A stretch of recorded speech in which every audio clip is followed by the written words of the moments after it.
Ok, está gravando. Muito bem, pessoal. Vamos então para a segunda parte da nossa aula. Continuando então a história de Israel. A gente comentou assim sobre essas configurações que foram mudando ao longo do tempo, né? A gente começou ali com os patriarcas, né, que era um pequeno grupo nômade de imigrantes viajando ali por todo o Oriente Antigo, e depois, de repente, você tem, a partir do Êxodo, uma multidão, um grande povo, organizado ou não organizado, na verdade, na forma de clãs, tribos, né? Até mencionei que a melhor forma de imaginar não são tais dos estados numa federação, mas é melhor imaginar eles como aqueles filmes americanos, né, de tribos indígenas, né? Isso aí funciona melhor, na verdade. Claro que não a parte física da coisa, né, de roupas e tal, mas a configuração social deles era basicamente essa aí. E foi assim durante muito tempo, né, durante todo o Êxodo, tudo baseado em lideranças carismáticas, né, não é a força de um Estado, de uma organização civil, mas sim a força do carisma, a força da autoridade que vem da família. São as autoridades familiares que estão aí em jogo, sempre na figura daquele ancião, né? E essa figura do ancião ela vai permanecer ao longo de toda a história de Israel, embora desapareça um pouco no tempo da monarquia, mas vai voltar com uma grande força mais tarde, né, ao longo da história, né, como as figuras das lideranças do povo de Israel. Inclusive na época de Judá e na época de Cristo depois, onde eles vão acabar sendo, de certa maneira, também as figuras do Sinédrio, mais tarde e tal. Essas figuras de anciãos, elas são comuns nas culturas antigas, né? Por exemplo, o próprio Senado romano, por exemplo. O Senado romano, ele também nasce de uma estrutura tribal original. Eles tinham as tribos que eles chamaram de cúrias, que eram esses agrupamentos familiares e depois que acabaram se ampliando para grupos sociais maiores, mas que tinham numa base uma origem tribal. E os anciãos, justamente, desse povo era que formava então o Senado. Daí vem a palavra Senado do latim, ela vem da palavra senil, né, que é a mesma base de velho, idoso. Então o Senado é uma reunião dos idosos. E até por isso hoje, né, você pega, isso se sustenta até hoje, por exemplo, na República Brasileira, né? A República Brasileira ela é formada por duas câmaras, né, do Congresso Nacional. Uma câmara é a Câmara dos Deputados e a outra é o Senado. A Câmara dos Deputados é a dos jovens, que tem um mandato de 4 anos. E por isso que ela fica naquele domo que é virado para cima, né? Uma tampa virada para cima. Justamente porque... deixa eu ver, tem alguém pedindo para entrar aqui. Tá. Não, tudo certo. Então, justamente, né, o domo para cima, porque é o dos jovens, é a abertura, né, saindo. E o Senado são os idosos, porque tem um mandato de 8 anos e o domo é para baixo, quer dizer, é para conter a mudança. Então, a mudança vindo e a mudança contida, e isso gera o equilíbrio daquela balança que é o desenho do Congresso. Isso aí é culpa do Niemeyer, que criou esse negócio, né, que representa muito bem, na verdade, o conceito de República Brasileira. Se funciona é outra história, né? Mas o conceito e a simbologia está ali. Então, esse grupo de anciãos ele era a base dessa sociedade israelita antiga. Funcionava todo ele basicamente dessa maneira. E aí nós temos um período de transição no final da época de Juízes, incluindo aí a entrada no livro já de Samuel, quando emerge então a figura do Samuel, ao mesmo tempo em que você tem essa pressão oriunda do grupo dos filisteus ali do ladinho deles no litoral de Canaã. É bem importante a gente lembrar do seguinte: o período inicial de Samuel, durante toda a vida dele, até a vida adulta, é debaixo da pressão dos filisteus. Os filhos de Eli morrem numa guerra de Israel contra os filisteus, inclusive quando a arca é levada embora para a Filístia, acaba sendo devolvida, porque lá acontece todas aquelas coisas, né, pragas e tal. Então ela é devolvida, mas ela não fica direto na presença dos israelitas, ela fica fora, longe por um tempo, em Israel. E eles ficam durante esse tempo todo são décadas debaixo do domínio filisteu. Até que um dia o Samuel assume, então, como juiz, e aí ele traz a arca, eles vão fazer uma grande festa, inclusive ele convoca a nação para um grande arrependimento nacional, ele faz aquela figura do juiz, né? Chama, então, para um arrependimento nacional, eles se reúnem todos, e aí os filisteus ficam sabendo, os caras estão se reunindo, vamos lá atacar eles, porque eles estão se rebelando. E aí acontece o grande fenômeno descrito lá em Samuel, em que ele invoca a Deus, né? E aí Deus luta pelos hebreus, assim como aconteceu lá com Josué. Eles escutam raios, trovões, e aí o texto não explica claramente o que acontece, mas os filisteus acabam fugindo diante dessa manifestação divina por meio da invocação do profeta Samuel. E a partir daí, os filisteus estão expulsos e não estão mais atacando, enquanto Samuel é o juiz de Israel, e ele passa a ser o juiz, então. E a partir daí nós temos uma figura muito importante, porque o Samuel, ele era originalmente um sacerdote. Por quê? Porque ele foi entregue no tabernáculo para ser criado por Eli, como uma oferta da própria mãe. A mãe entregou o primogênito, o que remete à tradição mais antiga de Israel, lá no Êxodo, que os primogênitos é que são os sacerdotes. Mais tarde, ali ao longo do próprio Levítico, essa preeminência dos primogênitos como sacerdotes, eles são substituídos pela tribo de Levi. Isso aparece lá em Números, não me lembro qual é o número, quando então acontece uma mudança, uma transferência oficial desse sacerdócio do primogênito para os levitas, e o Samuel, na verdade, ele acaba se tornando um sacerdote pela via antiga. O filho mais velho dela é entregue para ser sacerdote no templo. Ele é adotado, então, por Eli, criado lá, e ao longo da história dele, aparece ele se tornando, então, profeta também, porque a palavra de Deus se manifesta a ele, inclusive com uma profecia sobre a família de Eli, que era bem corruptinha, bem danada. E aí e depois acontece dele se tornar o juiz, ou seja, um libertador de Israel, né? Em que os filisteus são mantidos distantes e eles começam a viver um tempo de tranquilidade e libertação dos inimigos. Então Samuel se torna essa figura extremamente centralizadora, em que todos esses atributos de sacerdócio, de profecia e de governo, de certa maneira até militar, ou até a questão lá do aconselhamento do povo, é reunido numa mesma figura. E o povo vai achando interessante isso. Ele tem um longo ministério, né? A vida inteira dele nesse comando. Inclusive fazendo viagens pelo território, aconselhando e tal. Aí o que acontece? O Samuel coloca daí os filhos dele como juízes, praticamente, né? Ele coloca eles como juízes para julgarem também Israel, quer dizer, aconselhar nos lugares. Só que eles são corruptos, né? São tão sem vergonhas quanto eram os filhos de Eli. E aí pega mal, a coisa fica muito ruim. E o Samuel também, assim como Eli, fez vista grossa para os filhos dele, né? Aliás, fazer vista grossa para filho é uma coisa muito comum, né, em toda a política mundial, eu diria.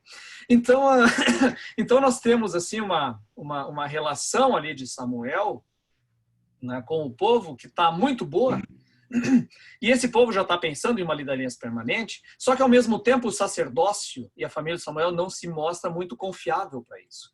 A história do sacerdócio de Israel, ela é macabra, assim, né?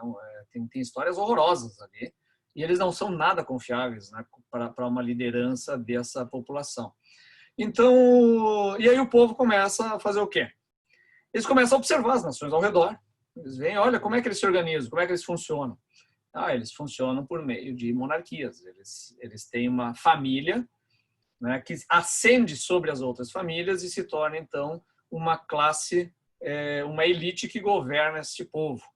Então, é daí que vem o termo monarquia, quer dizer, domínio de domínio do mono, de um só. Então, um só domina sobre todos e governa sobre todos. Então, eles dizem para Samuel, olha, Samuel, os teus filhos aí são danados, o troço não vai funcionar com eles. A gente tinha esperança que contigo pudesse nascer uma espécie de dinastia que desse estabilidade para a nossa vida, mas não vai dar. Então, a gente gostaria de pedir que você escolhesse um rei, já que você é o profeta de Deus, você escolhe um rei para governar sobre nós, assim como as nações têm feito. E aí eles estão falando das nações, falando dos cananeus ao redor deles.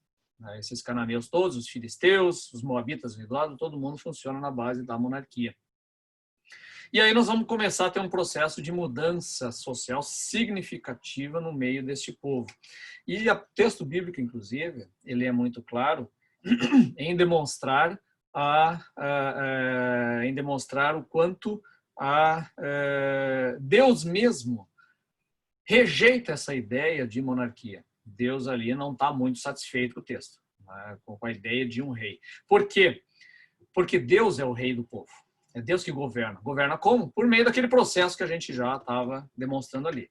É no andar da carroça e na obediência a Deus e aos seus mandamentos que você vai sendo modelado e sendo governado por este Deus, dentro dessa liberdade que ele propõe ali no período de Juízes.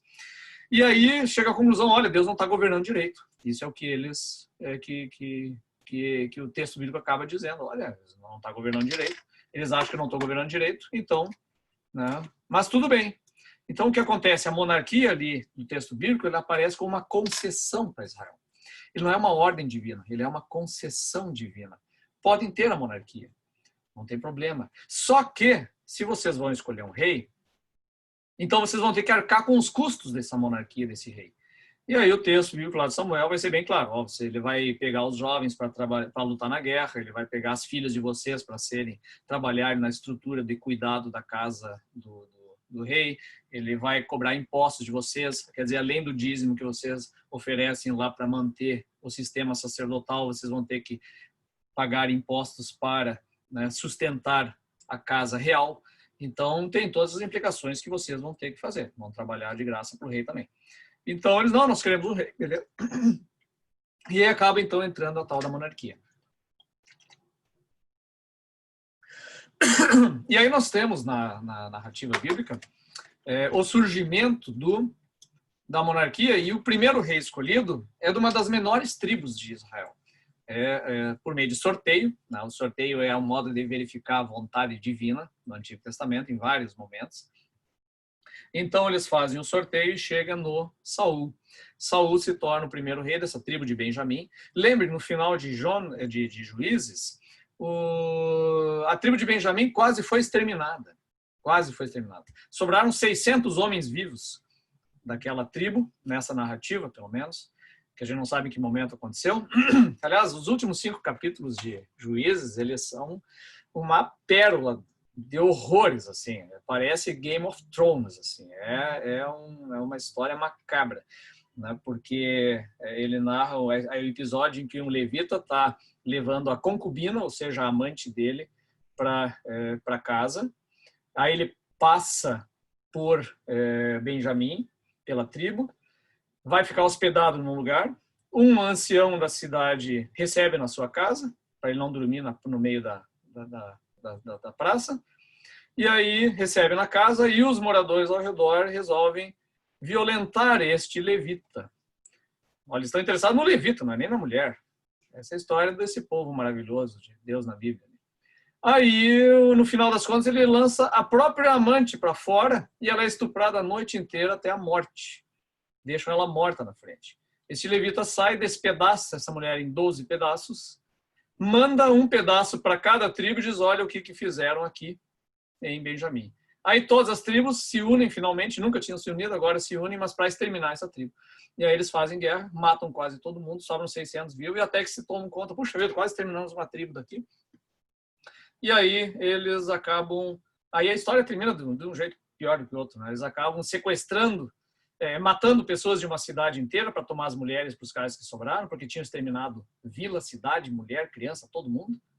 E aí depois sequestram mais outras 200 virgens numa outra cidade para completar as esposas para os 600 que sobraram. Assim é a tribo de Benjamim, da onde sai também o primeiro rei. As outras tribos também não são flor que se cheire, né? Todo mundo é mais ou menos esse tipo de loucuragem acontecendo ali. Então, o que acontece? Isso não falo para esculhambar com essa história bíblica, mas para a gente ver o quão realista é esse texto. O texto bíblico é profundamente realista. Ele não esconde os pecados e as maldades de ninguém. Todo mundo é apresentado tal como é. Por isso que eu acredito demais no texto bíblico. Eu acredito demais nele. Ele é muito realista. E às vezes a gente que pega e dá uma fantasiada, deixa o pessoal mais calibrado, deixa mais bonitão, mas o texto bíblico não. Ele é real sobre essas personalidades. Mas o que acontece? Então, Saul ele sai dessa tribo de Benjamim, que já é uma das tribos menores ali, e se torna o rei de Israel como um todo. Então, essas tribos são pela primeira vez unificadas, né, debaixo de uma mesma administração. Eu vou mostrar aqui, né, no mapa de novo, então, o que seria finalmente essa unificação. A gente nunca vê um mapa de Saul, né? Vamos ver aqui. Então, aqui nós temos o reino de Saul. Opa! Então, o que seria esse reino unificado de Saul, do território de Judá, desde Judá até Dan, e que não temos, neste momento ainda, uma capital, né? Opa, fugiu aqui. Deixa eu achar aqui. Isso. Nós não temos exatamente uma capital, nós não sabemos onde que ele governa. Eu botei uma estrelinha ali no meio, porque Gibeá geralmente é o local do acampamento fixo de Saul, né? Então Saul provavelmente governa de Gibeá. Essa seria a espécie, entre aspas, capital deste reino. Fica aqui no meio, mais ao norte de Jebus. Jebus ainda é uma cidade cananeia. Aliás, a maior parte das cidades de Benjamim são cananeias, elas não são ainda israelitas. E aí, durante a vida inteira do Saul, ele passa em conflito contra os filisteus aqui. A maior parte da vida dele é guerra com os filisteus. Ele não chega a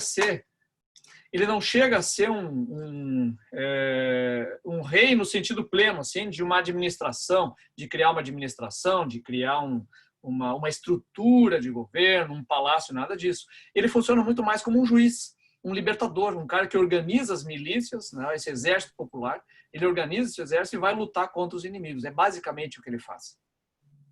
Toda a descrição do séquito ao redor dele é a típica descrição de uma aristocracia militar que vai agregando ao redor de si outros chefes militares. Essa é exatamente a descrição que aparece na história de Saul. Mesmo quando Davi se aproxima dele, ele aparece justamente isso, né? Você pode imaginar a cena, né? Davi tocando uma harpa e ele parado lá com uma lança do lado dele, ele pega a lança e joga para tentar matar o Davi. É bem a descrição de um grupo de guerreiros reunidos, né, numa tenda, numa barraca, num acampamento, e onde vai ter um entra e sai de gente. Essa é a situação de governo de Saul durante a maior parte da vida dele. E Saul ele se torna daí o que? O exemplo de monarquia que vai se estender dali para diante por muitas questões. Por quê? Fundamentalmente porque ele não se dobra à vontade de Deus. Esse é o grande problema de Saul. Ele começa bem, mas depois ele vai gradativamente questionando a vontade de Deus, questionando a ordem do profeta, e vai sendo então rejeitado por Deus. Então ele acaba não confirmando uma monarquia saudável e morre no final das contas em batalha contra esses mesmos filisteus.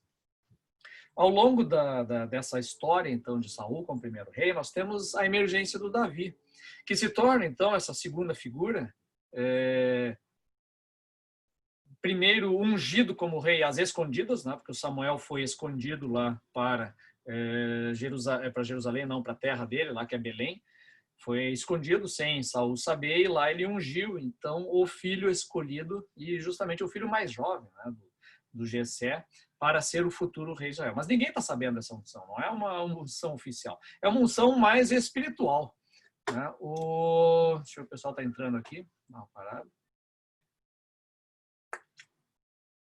Então Davi ele recebe essa unção espiritual, e a partir daí, digamos, o Espírito de Deus se apodera dele, ele vai começar a desenvolver. Mas ele ainda é um adolescente, né? E aí vai se desenvolver a história inteira, ele se aproximando desse governo de Saul. Mas olha como ele se aproxima. É justamente, primeiro, como esse músico, um arpista que está lá junto, né, para tocar para o rei quando ele tem as crises psicológicas dele lá, e mais tarde como um chefe militar. A partir do grande episódio, se torna o herói de guerra pelo duelo contra o Golias, e aí em diante ele se torna então um guerreiro. E aí vem toda a história de Davi, né, paralela ao governo de Saul, em que ele acaba fugindo de Saul, porque Saul começa a desconfiar que vai ter um golpe de Estado aí. Os golpes de Estado são muito comuns aí nessa antiguidade. Então, Davi acaba tendo que fugir de Saul durante muito tempo. E nessa fuga dele, Davi vai começar a agregar ao redor dele, porque ele era um líder nato. O Davi, ele é para começar, ele era um herói de guerra. Ele é um camarada, um herói como chefe estratégico também de batalhas de Saul durante muito tempo. E aí ele foge e aí começa a agregar, provavelmente até desertores lá do exército, e principalmente a bandidagem, né? Tudo que é tipo de gente que estava com dívida, mas não só necessariamente bandido, né? E se existiam tantos endividados para seguir ele, é porque também não se cumpria muito a lei do ano sabático e a lei do jubileu. Ou seja, as dívidas não eram perdoadas e as terras não voltavam para antigos donos. Tinha muita gente sendo formada ali que estava perdendo a sua condição de vida. E essas pessoas começaram a se agregar ao redor de Davi. E também sem vergonha, gente sem vergonha, bandido, né, assassino que está fugindo da lei, né, etc. Esse pessoal começou a se agregar ao redor de Davi. Davi foi aceitando e recebendo esse pessoal porque se tornaram bons militares. É muito interessante que Davi forma esse grupo aí de 600, mais ou menos. Olha, 600 é uma bela tropa no mundo antigo. É uma bela tropa de mercenários. E o próprio Davi se torna um mercenário. Por quê? Porque ele foge para Filístia e os filisteus são muito acostumados a lidar com tropas mercenárias. Eles costumavam muito pagar gregos, pagar outros povos, cananeus, moabitas e outros, que tinham justamente grupos de soldados que viviam circulando por aí, e eram muito acostumados a pagar mercenários para lutar nos seus exércitos. Era uma prática bem comum dos filisteus. E Davi se torna um desses mercenários a serviço dos filisteus, lutando as guerras deles. Então, o texto todo vai descrever esse período em que Davi conhece esse trabalho como um militar contratado. Então, e assim vai até Saul morrer. Quando Saul morre, o texto, a gente nunca sabe quanto é o tempo de governo dele, tradicionalmente eles colocam 40 anos, né, mas é que os textos bíblicos, quando falam de 40 anos de governo, geralmente, para os 3 primeiros reis, geralmente significa, olha, ele governou um tempão, eu não sei quanto tempo foi. Não se trata exatamente de números exatos, assim. Mas no caso de Davi, eles vão dar uma peculiaridade que, olha, ele governou um tempo, um período, e um outro tempo numa tribo e outro tempo outra. Mas o que acontece? O Saul acaba morrendo em batalha e Davi retorna então para a sua tribo, para casa, para ajudar, porque o grande razão da sua perseguição desapareceu, que era o rei. E aí o trono, na verdade, não ficou vago o trono. O trono foi para o filho de Saul que sobreviveu. Não ficou vago. O trono vai para o filho, porque afinal é uma monarquia, é para a sua descendência. Então, o trono foi ocupado por Ish-Baal. Ish-Baal significa o homem de Baal, ou o homem do Senhor. Esse Baal aí é bem suspeito o nome, tá? O pessoal às vezes acha que é o deus Baal, mas não necessariamente, porque na língua cananeia significa Senhor. Então, ele pode estar se referindo como o homem do Senhor, como sendo, por exemplo, o homem de Saul, o homem da casa, o homem que domina o controle. Então, só que o povo do palácio ali acaba mudando o nome dele na boca miúda. Isso é coisa de fofoca de dentro do palácio. Mudam ele para Ish-Bosete. Ish-Bosete significa o homem da vergonha, e não o homem do Senhor. O homem da vergonha. Porque ele é vergonhoso. Por quê? Porque ele era um pasmacento.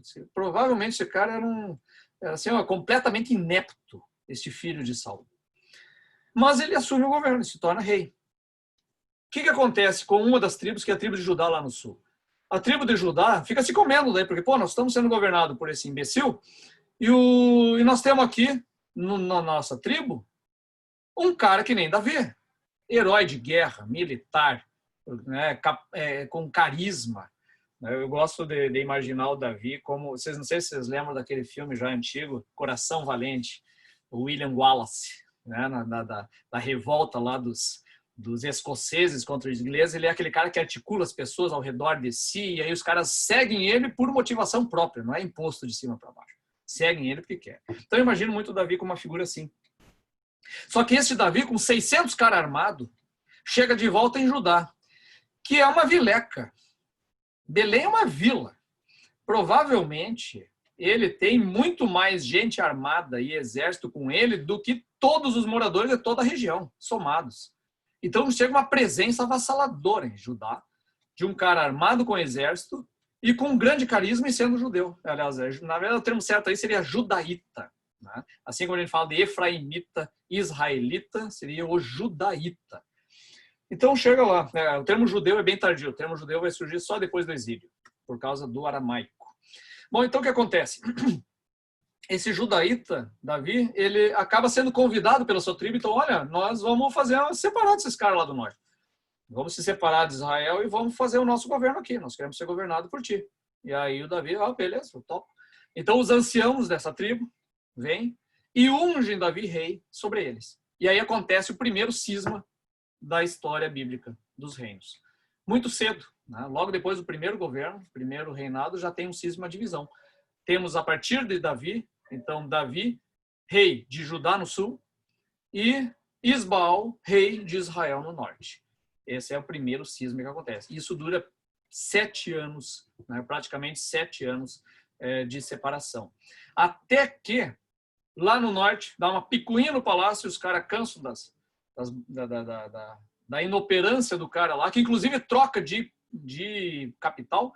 Ele sai de Gibeá e vai para Manaém, do outro lado do Jordão, que é para fugir dos filisteus e para fugir de Davi, vai ficar meio longe lá, e lá se coloca, que Manaém é outra vileca lá do outro lado.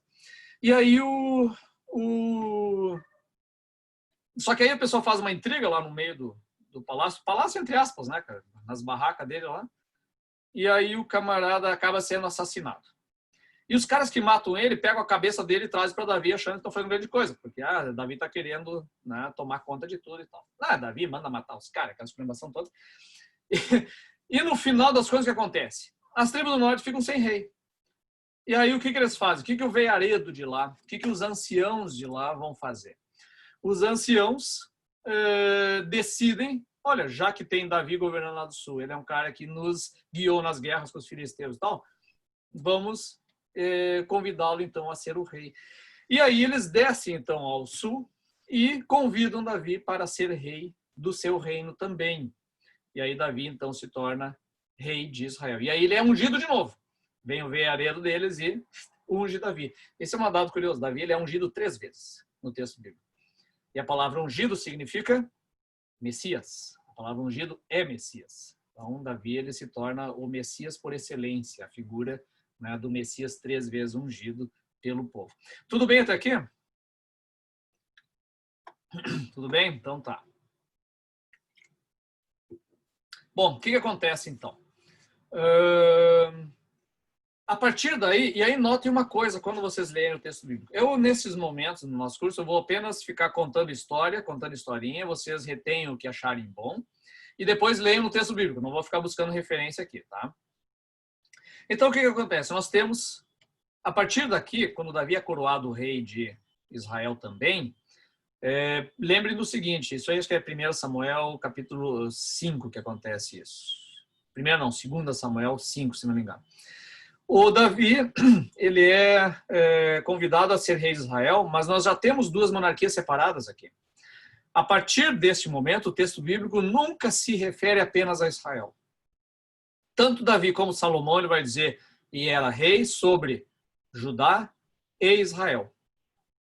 Então, esse período de Davi e Salomão, ele precisa ser entendido como uma única monarquia, mas sobre 2 coroas.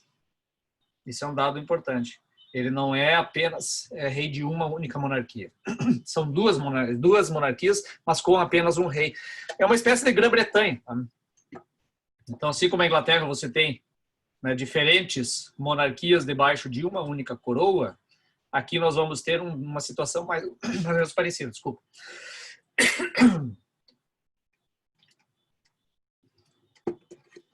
Então, e Davi tem um problema neste caso em mãos. Por quê? Porque nós já temos desde algum tempo uma certa disputa entre as tribos. Elas não se dão muito bem ao longo da história dos Juízes. Teve guerra entre elas, teve episódios de desavença entre judeus e judaítas e efraimitas, por exemplo. E essa desavença ela continua ainda entre as tribos de Israel e a tribo de Judá, e aquelas que estavam junto com Judá. Por exemplo, Simeão está misturado com Judá já, nessa época aqui. Então, tinha uma certa desavença, essas tribos, que ainda se mantém nesse período, porque quando aconteceu essa divisão, chegou a ter guerra entre os exércitos dos dois. Chegou a ter uma peleia ali. E esse pessoal ficou com os ânimos meio acirrados. Então, Davi tem um problema, irmãos, porque agora ele é rei de duas monarquias, de dois reinos, de Israel e de Judá, que não se dão muito. O que eu vou fazer? Onde é que eu vou botar minha capital? Ele estava em Hebrom. Se ele bota a capital em Hebrom, significa o quê, politicamente falando? Significa que Judá domina sobre todas as tribos. Esse que é o significado. E não vai pegar bem para o pessoal do norte. Se ele bota a capital, vai lá para onde era a capital do outro, ele fica com um problema com o povo dele, o judeu. Então, o que eu vou fazer? Então, Davi resolve tem uma brilhante ideia, uma ideia sensacional, que é o quê? Eu vou conquistar uma capital minha. Então, o primeiro ato que aparece de Davi, como rei das duas monarquias, é conquistar Jebus. Ele ataca Jebus, a fortaleza lá, e transforma ela, então, na Jerusalém. E, inclusive, essa cidade vai ser chamada de Cidade de Davi. E mais, a estratégia política dele é tão acertada que ele não usa os exércitos nem de Israel e nem de Judá. Ele usa a tropa de mercenários que estava junto com ele, combatendo os filisteus e os outros lá. Ele usa a guarda pessoal dele. Porque Davi se torna um rei que não está dependente dos exércitos convocados de Israel e Judá, porque esses exércitos, minha gente, tem que sempre botar isso na cabeça, não são exércitos regulares, não é a ideia que nós temos de um exército que é o quê? É um soldado profissional que é sustentado pelo Estado apenas para treinamento militar e para ir para a guerra. Isso não existe em Israel, até as monarquias divididas. Vai ter um dado momento com Salomão alguma coisa ali, mas ele não tem. Isso é uma invenção lá dos assírios no norte, que vão começar a ter essa coisa de exército profissional. Isso não tem. O que é? É convocação. Surge uma guerra, chama o macharedo do território, cada um pega as suas armas e vamos se juntar para a guerra. É assim que funciona. Ao longo de todo esse período dos juízes, e continua sendo na monarquia. É assim que funciona. Mas Davi tem uma tropa pessoal de mercenários. Isso faz toda a diferença. E é essa tropa que Davi leva para conquistar Jerusalém. Conquista Jerusalém, transforma ela na capital dele. Transforma a capital. E Jerusalém tem qual é a grande vantagem na estratégica? Além da posição estratégica, está em cima de um monte, fortaleza e tal, ela está geograficamente no meio campo entre Judá e Israel. Fica em Benjamim. Jerusalém não fica dentro de Judá, ele fica em Benjamim, que é na metade do território, do caminho entre as tribos do norte e Judá. E mais, Benjamim, a grande parte do território, era um enclave cananeu, estava na mão dos cananeus. Era como se fosse quase uma fronteira entre eles. Então, ele ainda conquista um ponto-chave no meio dos cananeus lá, porque os benjaminitas quase foram exterminados e não conseguiram conquistar o território. Então, o enclave é uma espécie de é mais ou menos assim, Rio Grande do Sul e o resto do Brasil é Santa Catarina. Então, eu vou fazer uma capital entre o país Rio Grande do Sul e o país Brasil, eu vou conquistar Floripa. Esse é o ponto do Davi. Então, ele faz isso. E Jerusalém se torna, então, essa capital dele, que é a cidade de Davi. Segunda grande estratégia que ele faz. E aí vem a grande sacada dele. Eu vou trazer para junto da minha cidade toda a estrutura religiosa. Eu vou trazer para cá a arca, o aparato sacerdotal e tal. A primeira tentativa dele deu rebu, deu problema. Foi levar e foi um horror. Aí, na segunda, eles vêm direitinho e trazem, então, a arca para Jerusalém. E aí ele consegue estabelecer o que ele faz do lado da casa dele. A Bíblia chama de palácio, mas palácio é assim, é 2 andares. É a parte de baixo e a parte mais alta que ele fica em cima, e dali de cima ele consegue espiar o povo ao redor dele. Por isso que tem aquela história lá da Batseba lá, que diz que ele viu ela tomando banho porque estava espiando por cima. Ela estava dentro do pátio dela, na intimidade da casa. Então, o Davi, ele tem essa grande estratégia, né, de trazer esse tabernáculo, que era o tabernáculo, e aí ele meio que desfaz o tabernáculo, na verdade. Ele pega toda a estrutura que era dele e monta uma barraca do lado do templo dele. Essas são as expressões que aparecem na Bíblia, chamadas de tabernáculo de Davi. Constitui o tabernáculo de Davi. Ele constrói, então, não é exatamente uma construção, é basicamente uma parede de pedra com a tenda do lado estendida, e ali dentro funciona, então, a partir de então, todos os rituais e sacrifícios ele traz para o lado dele. Então, ele centraliza Jerusalém como esse local de culto. Quer dizer, isso é transformar uma cidade numa capital. Porque esse povo todo que vai, então, para prestar sacrifícios, prestar culto junto ao sacerdócio, agora vai encontrar o próprio rei também. Isso é uma estratégia política também. Não é apenas religiosa, não é apenas. Tem a piedade de Deus, claro que tem, né? Ele é piedoso, muito piedoso, mas ao mesmo tempo tem uma estratégia de centralização, né? Porque todas as monarquias antigas, elas trabalham e operam também com o sacerdócio do lado grudado, né? O que nós hoje chamamos de uma ideologia ou uma ideia de apoio governamental, né? Porque todo governo tem uma ideologia por trás. Eles têm a ideologia, mas a ideologia é fundamentada na religião. Então, essa é a base que ele traz para dentro. Que, no caso de Davi, está perfeitamente válido, porque ele é um homem completamente piedoso. Os sucessores já não são piedosos. Aí nós vamos ver um uso dessa religião de uma maneira bem danadinha, bem danada, né? Mas esse é um dos elementos que Davi faz. Então, ele consegue, né, nesse governo dele, resolver esses problemas de desavença entre norte e sul, de israelitas e judaítas, e ele unifica, de certa maneira, esse problema. Só que continua sendo sempre chamado o reino de Judá e de Israel. Essas identidades ficam preservadas no tempo de Davi e de Salomão. Já Salomão, né, depois ele vai ampliar a estrutura. Então, o Davi, o que ele faz? Então ele começa a criar, de fato, uma estrutura administrativa. Saul nunca tinha feito isso. Saul sempre foi o líder guerreiro com uma tropa de militares ao redor dele. Davi tem a tropa de militares, mas ele começa a organizar a administração. Ele traz escribas, ele traz administradores, ele faz uso de muitos mercenários. Quando você pega a lista dos heróis de Davi lá, metade é estrangeiro.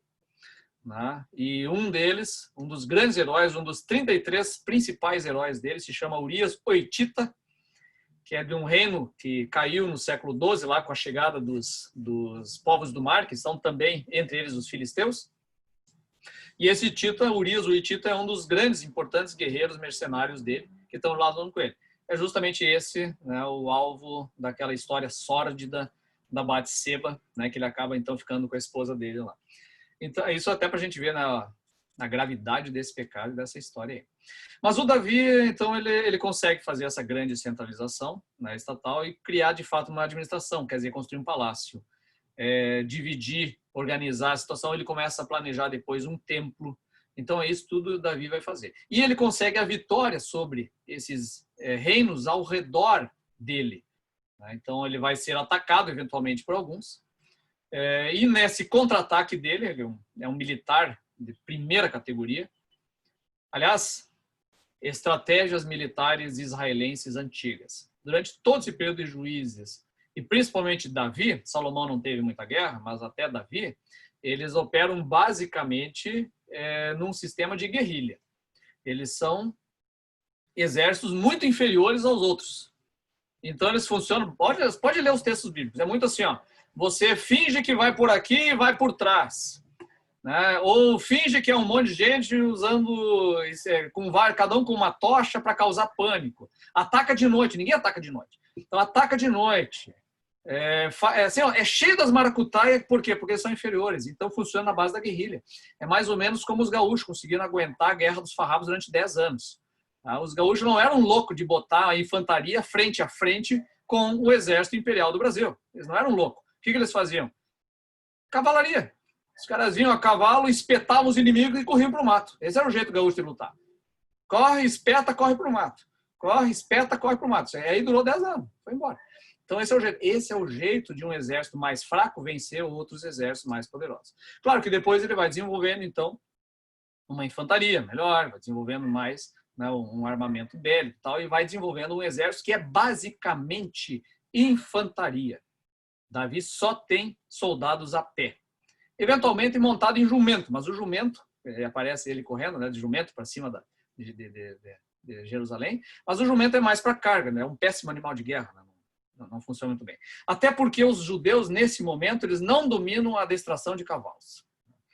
Porque ele é muito recente, é uma tecnologia que surgiu no século XII, no norte da Mesopotâmia, foi importado depois pelos hititas aliás, antes, século XIV, 14, 15, importado pelos hititas para o Egito. Então, esses são os que dominam as carruagens e a cavalaria. Mesopotâmia, Egito.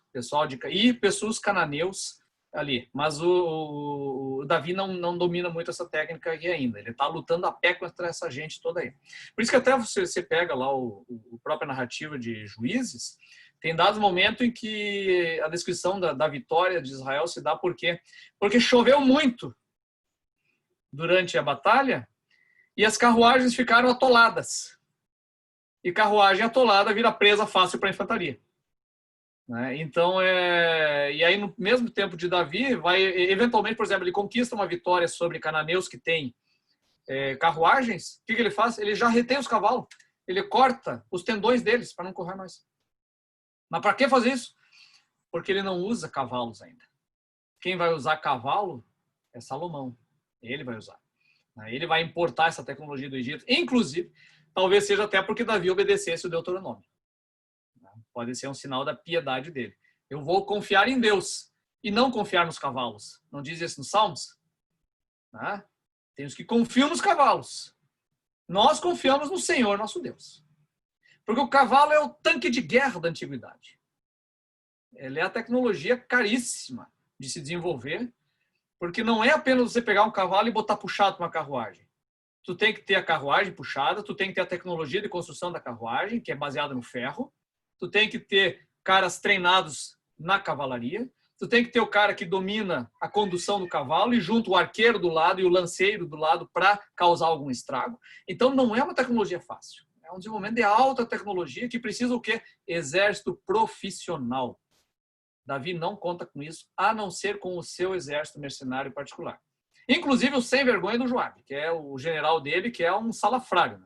Mas aí a gente vê a fidelidade de Davi, né? A amizade dele. Quer dizer, por mais sem vergonha que o cara seja, é meu amigo, eu vou e ele está comigo. Né? Claro, ele manda o filho dele matar o cara por causa da sem vergonhice dele. Mas ele é fiel ao camarada. Então, o Davi ele tem esse sucesso, está ficando um pouco escuro aqui, ele tem esse sucesso, né, como rei, mas é um reinado assim, ó, que aí a Bíblia fala no domínio dele estendido até a margem do Eufrates. Quando fala assim em domínio, por quê? Porque quando você vai para a arqueologia, não aparece esse reino monumental nessa época aí de Davi. Você não tem isso, você não tem fortalezas, você não tem nada disso. Né? E como é que a gente compreende isso? É que quando a Bíblia fala em domínio, não significa, no contexto de mundo antigo, necessariamente, que você foi lá, conquistou uma cidade, botou uma administração própria e está lá com um batalhão de exército controlando esses caras. Não significa isso. Isso significa só que esses caras foram vencidos por você em batalha, você levou um despojo de guerra, e que ano que vem você vai voltar lá. E vai pedir de novo uns trocos lá para os caras para não atacar eles. É isso que geralmente significa estender um domínio. Essa é a moda deles. Por isso que a Bíblia fala lá, por exemplo, na época de Davi, quando Davi acontece a história de Batseba, o que começa o texto? Era a época dos reis saírem à guerra.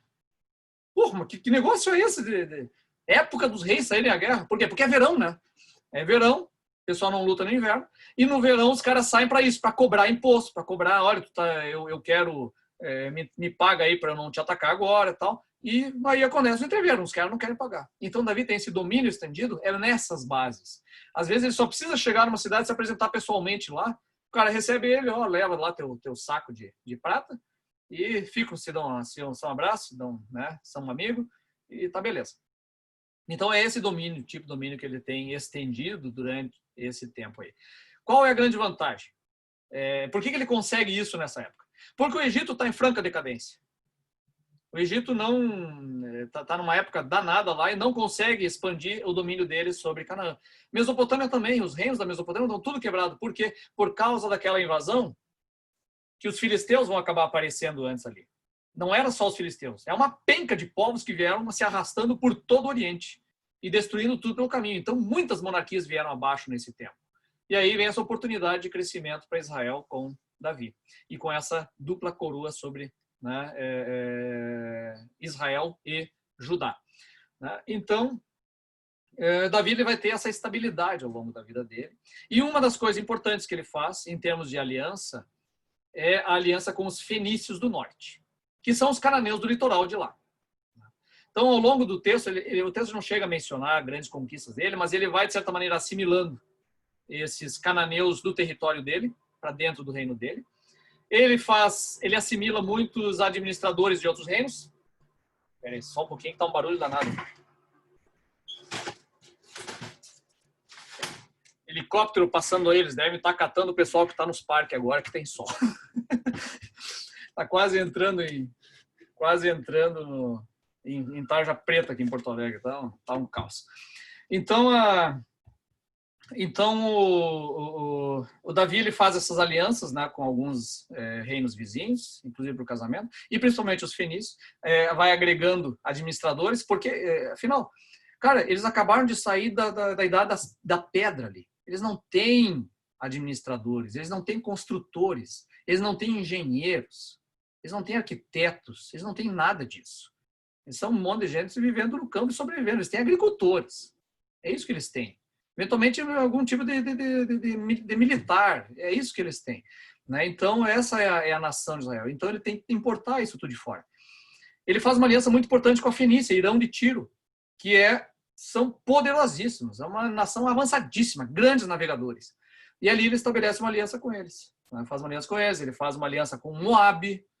Né? E, inclusive, quando morre o rei de lá, ele manda, né, uma comitiva para mandar um abraço. Então, é o cara que vai, né, articulando essas alianças com os povos ao redor e estabelece e firma o reino dele. Então, essa é um governo de grande sucesso de Davi, né, que dura a vida inteira dele. E no final, só que a gente percebe o seguinte, no final das contas, lá no final da vida dele, começam a acontecer rebeliões. O que significa para nós também é o seguinte, não é todo mundo completamente feliz com o reinado dele. Se acontecem as rebeliões no final, é porque tem rusgas. E as rusgas todas acontecem com Israel e com o exército do norte. É com eles que ele acaba lutando. É de lá que vem alguns questionamentos à autoridade dele. Né? Em que, inclusive, ele vai rebelar. Uma delas, claro, veio de dentro da própria casa dele. A gente sabe que é em função dos pecados, etc. Né? Mas vem do próprio filho dele, o Absalão. Mas dentro do palácio dele, e isso é típico de monarquia. Nós estamos falando de governo. Governo sempre tem picuinha dentro do governo. Qualquer governo. Todos eles. Tem gente passando rasteira, tem gente querendo tomar o poder, porque nós estamos lidando com poder. Isso é a contingência humana do poder. É assim. E no dia da Davi também tinha. Então ele tem intrigas do sacerdócio lá dentro. Né? Tanto que antes de morrer, o que Davi faz? Ele, aliás, o próprio Salomão vai ascender ao trono por meio de uma intriga palaciana. O que acontece lá no final dele? Tem um outro camarada que é o sucessor natural. Não é o Salomão. Salomão é o quarto da lista. Os mais velhos já tinham morrido. Mas ele é o quarto na ordem sucessória. Ele é filho da última esposa de Davi, que é a Batseba, que provavelmente tem uma oposição grande dentro do palácio. Por quê? Porque veio naquele imbróglio lá. Né? Veio naquela sem-vergonhice, em que ele acaba matando, né, um dos maiores heróis de guerra dele para ficar com a esposa. Deus perdoou. Né? Inclusive, na afirmação do profeta lá, Deus diz para ele, olha, eu não vou te matar, porque tu merecia morrer. Não vou te matar. Por quê? Porque Deus tem um plano de longo prazo e uma promessa a cumprir. Né? Então, Deus graciosamente perdoa Davi. Há um perdão ali. Davi realmente se arrepende profundamente. Né? O Salmo 51 é a dor dele do pecado que ele cometeu, quando ele se deu conta do canalha que ele era. Né? Isso tem que ser com todos nós. A gente tem que se dar conta que nós somos um bando de sem vergonha.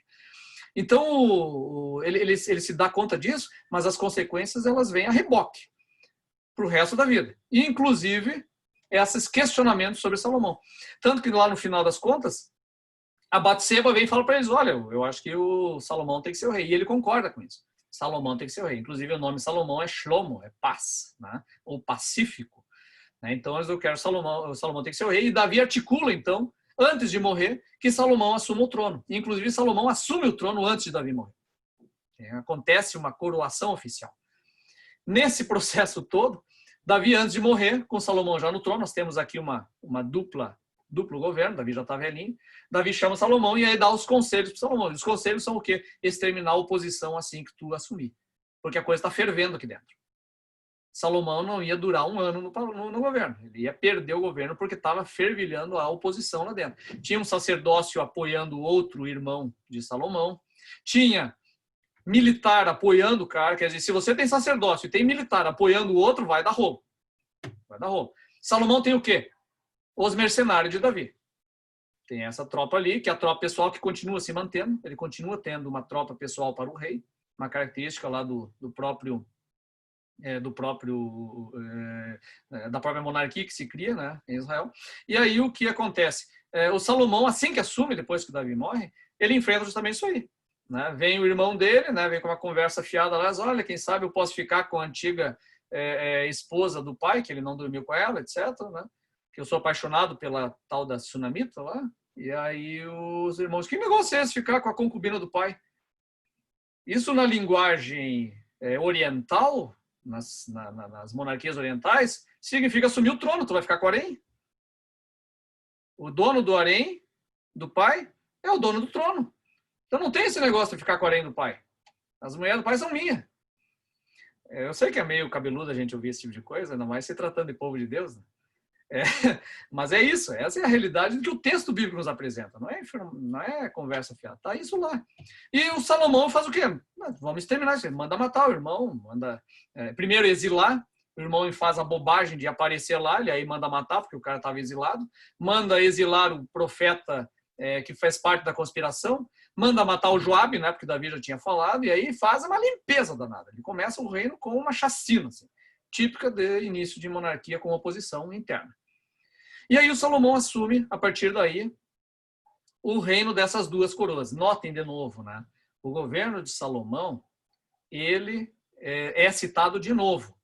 Né? É rei sobre Judá e Israel. É uma monarquia de duas coroas. Isso se mantém, né? Porque essas tensões norte e sul continuam presentes lá. Ela não acabou totalmente. E mais, e aí já é um estudo técnico em cima do texto bíblico. Em determinado momento do texto lá, ele menciona que Salomão dividiu o reino todo em 12 áreas administrativas. E cada uma delas era responsável por manter o sustento do palácio durante um mês inteiro. O que aconteceu ali? Salomão ignorou completamente a estrutura tribal que tinha. Ele fez uma organização geográfica baseada em rendimentos locais e tal. E outra, Judá não está nesse sistema tributário. Ou seja, quem pagou as contas do palácio de Jerusalém de um descendente de uma tribo judaica foi Israel. Judá não estava pagando. Se estava pagando, estava em outro sistema que o texto não menciona. Então a coisa começou a ficar muito chata ali para o pessoal de Israel, mas estava tudo bem. Por quê? Porque o cara é de sucesso. Está bem. Né? O reino está prosperando, está entrando grana. Por quê? Porque o grande sacado de Salomão não é um processo de guerra e conquista que ele faz ao norte. Ele se alia ainda mais aos fenícios do norte, que Davi já tinha começado. Ele se torna comerciante. Por quê? Porque Israel e Judá eles estão justamente no enclave de passagem de caravanas entre a Mesopotâmia e o Egito, que são os grandes centros comerciais antigos. E a partir daí ele começa então a lucrar muito com essa passagem, com o comércio. Toda a descrição da riqueza de Salomão é baseada no comércio. Toda ela. Ele se torna o grande negociante, o grande comerciante da antiguidade. Até porque nós não temos muito a figura do empreendedor individual nessa época da antiguidade. Nós não temos muitas figuras. No Egito, por exemplo, isso aparece muito claro na história de José, por exemplo. Todos os negócios comerciais são feitos no palácio do faraó. Não é feito por comerciantes capitalistas lá dentro da cidade. É feito no palácio do faraó. No caso da Mesopotâmia, isso é muito centralizado nos palácios dos reis mesopotâmicos. Em Canaã era a mesma coisa. E Salomão copia completamente esse modelo comercial dos outros reinos. Tanto que o primeiro casamento dele é com uma egípcia. Ele casa com uma egípcia. Toda vez que a Bíblia fala de um casamento de um rei com uma princesa ou um rei de outro reino, isso não significa amor romântico, paixão, vou constituir uma família, né, e etc, etc. Não é esse o significado nas monarquias. Isso não é apenas bíblico, é da história antiga inteira.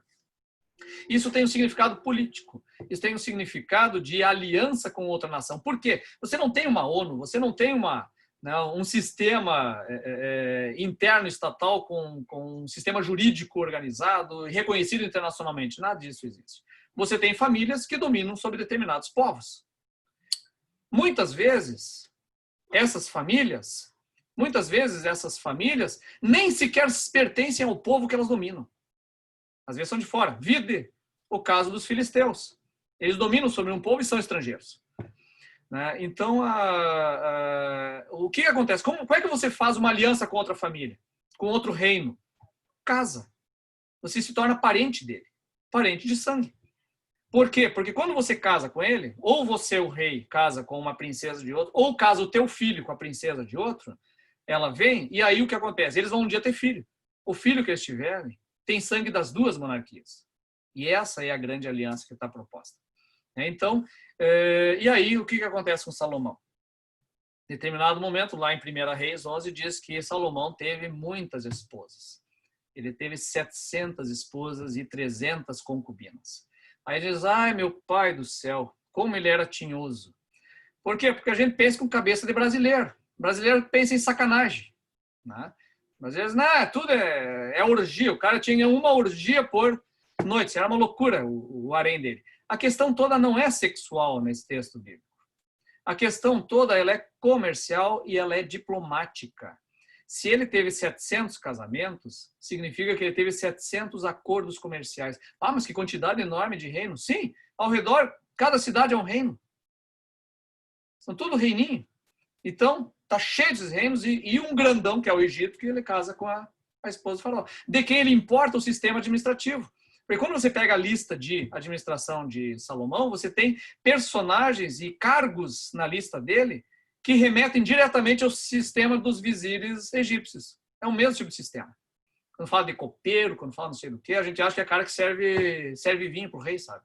A gente acha que é mordomo. O cara está com uma bandeja lá, um cálice, sabe? Não, são os caras que bebem junto com o rei e decidem junto com ele.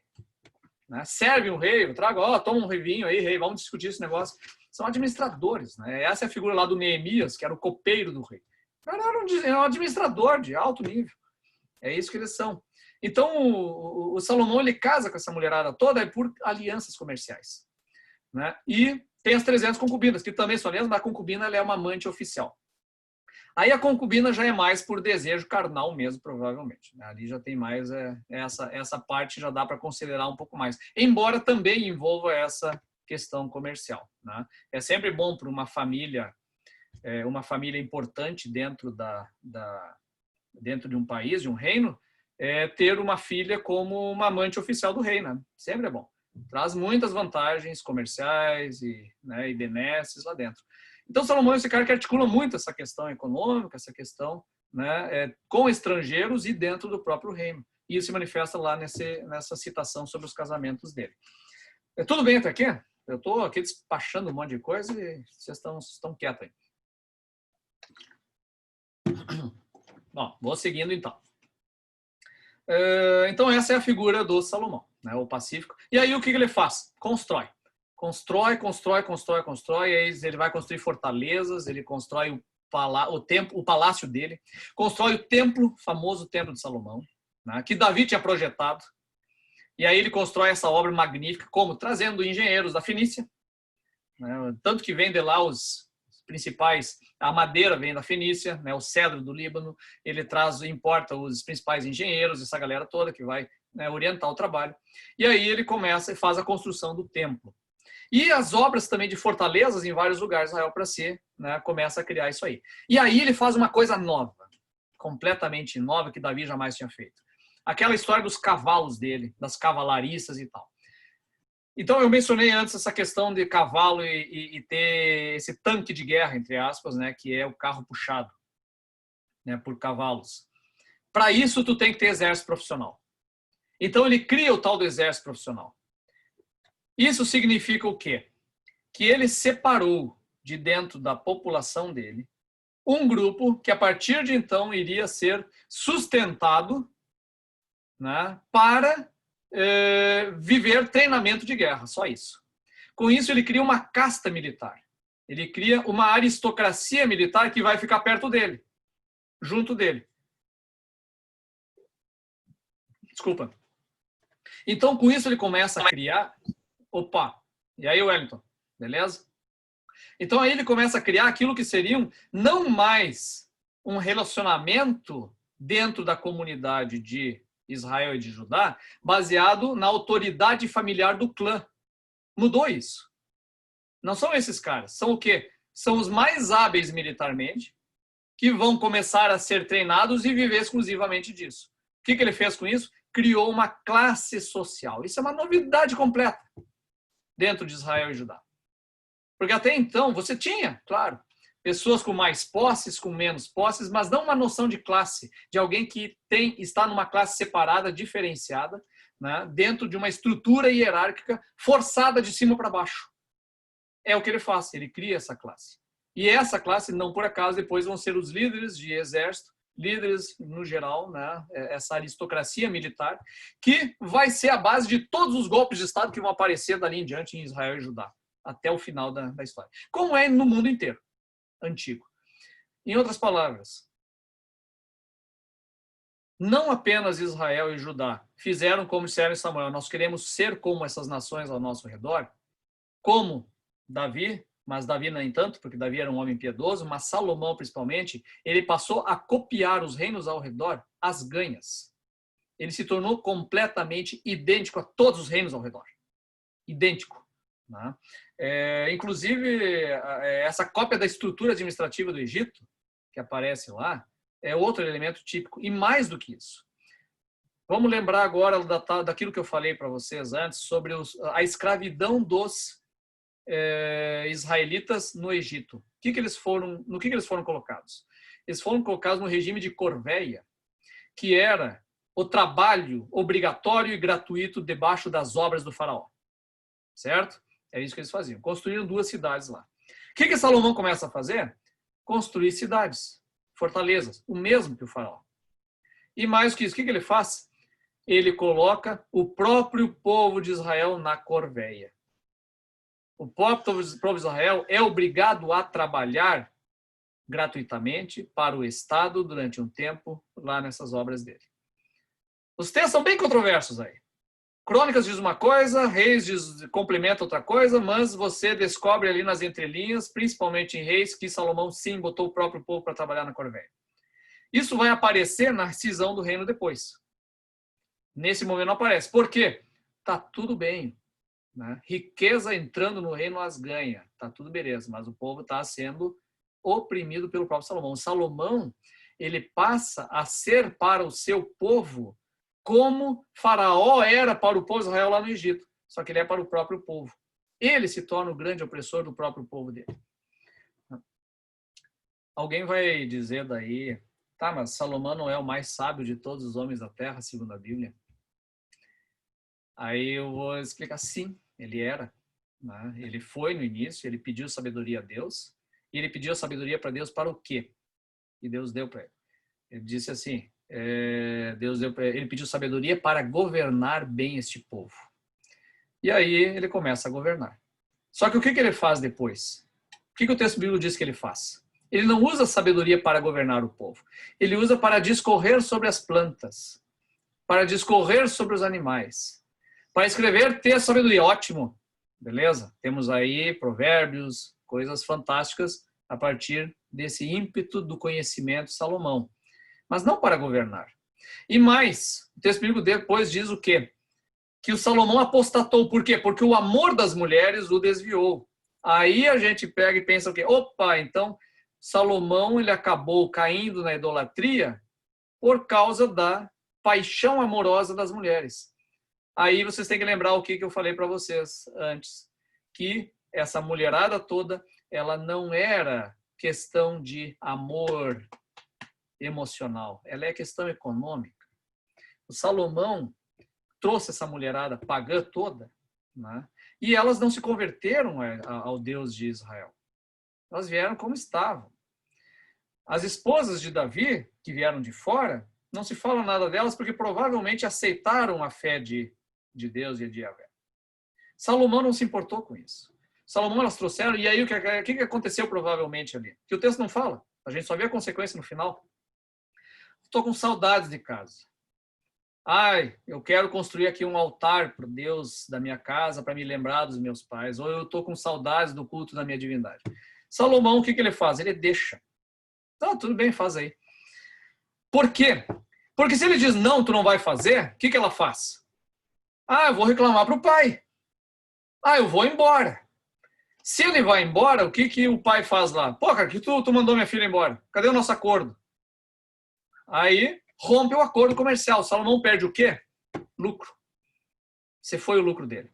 Então ele tolera a idolatria delas por causa do lucro comercial que ele tem com essa vizinhança toda. E mantém o reino e a riqueza que ele tem, a entrada da riqueza. Né? Então, então, esse é o grande pecado de Salomão. Ele não é seduzido pela sexualidade e problema sexual da mulher. Ele é seduzido pela riqueza que ele foi adquirindo por meio delas. E aí vem o pecado dele. Davi, se uma das esposas dissesse para ele assim, constrói para mim um altar a Camus. Davi dizia, mas vai te catar, não na minha cidade. Vai embora, vai pro teu pai. Aqui, olha, aqui não, velho. Aqui não. Salomão deixa tudo. E mais, o texto bíblico chega a dizer que ele, no final das contas, inclusive, presta culto a essas divindades. Olha o tamanho da derrocada desse homem. Aí a gente volta assim, mas não é o homem mais sábio do mundo? Segundo a Bíblia? Sim, ele era.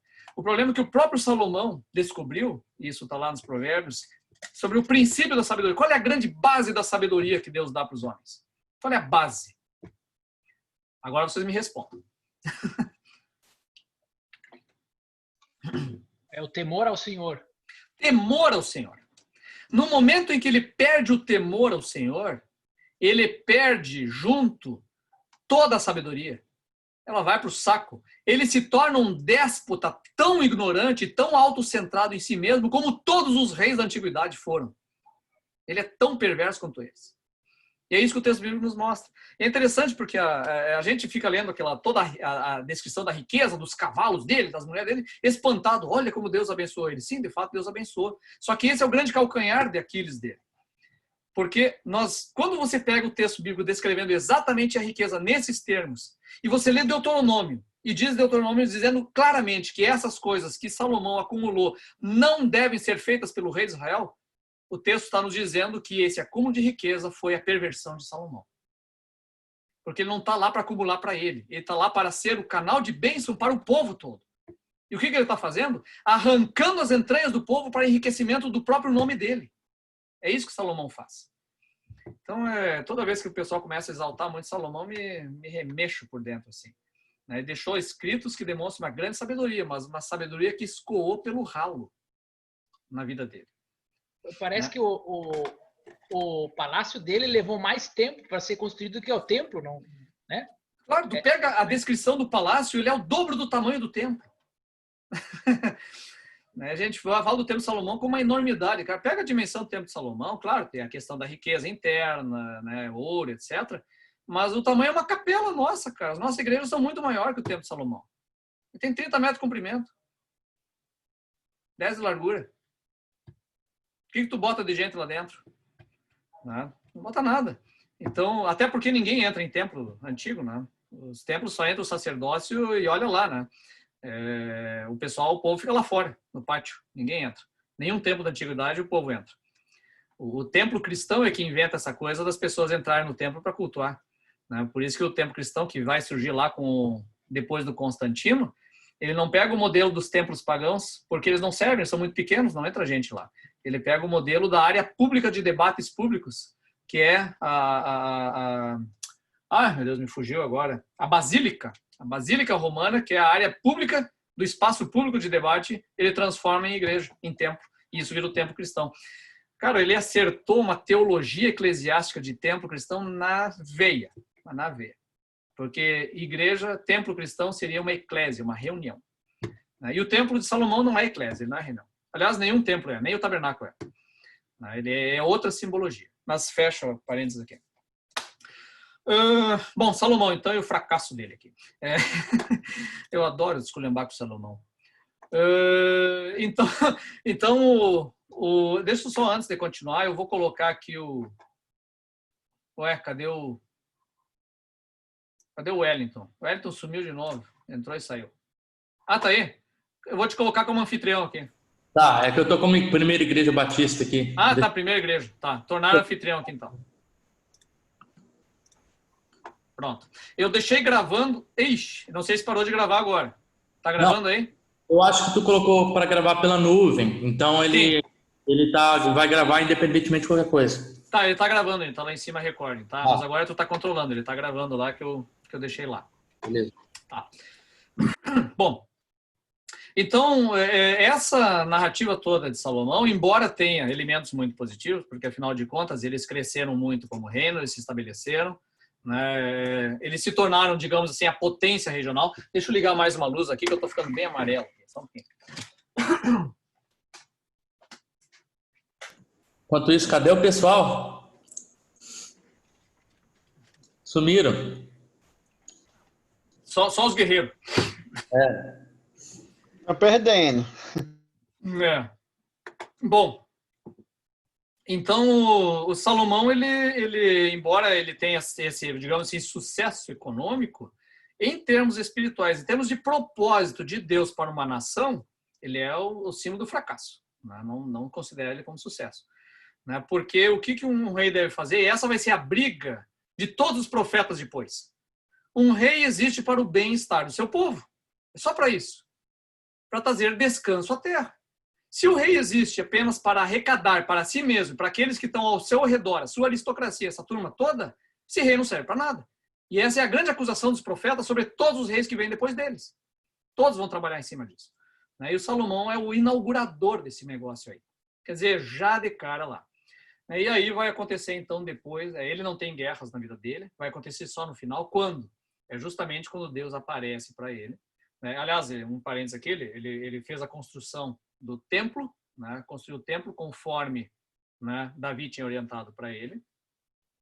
O templo que se torna, então, esse local de culto centralizado em Jerusalém, eu acabei não falando sobre isso, mas aí centraliza de vez em Jerusalém. Só que o texto bíblico vai nos mostrando que todos os outros locais de culto, aqueles que tinham antes espalhados em Israel, continuaram sendo locais visitados pelo povo e acontecendo cultos, inclusive sacrifícios. Né? Isso continua acontecendo lá nesses locais. Vai haver mais tarde um grande combate a esses cultos separados, porque eles vão se misturando cada vez mais com outras práticas, virando troço sincrético, e aí eles acabam sendo proibidos. Mas vai acontecendo cada vez mais essa tentativa de centralização em Jerusalém, a partir agora de um templo construído lá. Né? Inclusive os próprios levitas, que estavam em função do tabernáculo, e muitos deles espalhados em Israel, muitos deles vão ser concentrados também em Jerusalém, nessa nova estrutura. Porque ali não é mais a estrutura original lá do Levítico. A partir de Davi, e Salomão que coloca em prática, né? Davi criou o quê? Porteiros, a guarda militarizada do templo, né? Que são esses porteiros aí. Os músicos, pessoal que toca, os cantores, o pessoal que carrega lenha, o pessoal que limpa, faz a lavagem dos troços. Mas, né, estipula também uma família sacerdotal que manda no pedaço. Por quê? Porque lembra que deu aquela intriga lá no palácio, dentro, com o apoio dos sacerdotes? Ele expulsa um dos sacerdotes, que era o Abiatar. Ele é mandado embora dessa intriga. Ele não vai ter coragem de matar o sacerdote. ele é expulso, você vai lá para Anatote e fica com uma família que toma conta do pedaço, que é a família de Sadoc. Sadoc, com o passar do tempo, vai gerar um grupo chamado Saduceus, que se dizem descendentes desse Sadoc do Templo de Salomão. Nota como essa coisa do templo vai se metendo politicamente junto nessa história aqui. Vai virar um imbróglio político danado. Nós vamos ver isso aqui nas próximas aulas aí. Então, está estabelecido esse culto centralizado de Jerusalém a partir desse momento com Salomão, com esse sacerdócio centralizado lá, e essa grande estrutura se crescendo a partir de Jerusalém. Então, temos uma nova configuração até de culto, formando cada vez mais centralizada aqui, ou tentativa de centralizar, porque eles não conseguem ainda no tempo da monarquia. A descrição dos livros de reis e crônicas é de que o povo está o tempo todo caindo em idolatria. O tempo todo idolatria e outras práticas estranhas espalhadas por aí e não centralizadas. E os próprios reis também. Os próprios reis. Bom, então o que acontece? O reinado de Salomão termina mais ou menos tranquilo, apesar no final daí vem o castigo de Deus. Deus, ele apareceu antes no templo, deu o seu aval no templo, ok, eu autorizo, eu chancelo esse templo, essa construção, a glória dele apareceu lá, assim que nem tinha aparecido no tabernáculo, aparece no templo. Um parênteses aqui, Deus não tinha ordenado o templo para Davi, o templo também foi permitido, ok, pode ter um templo, vai ter, mas Deus manifesta a sua glória e aprova, chancela, teve a chancela divina sobre aquele templo lá, apesar das imbróglios que vai acontecer lá depois, mas Deus o autoriza e marca sua presença ali.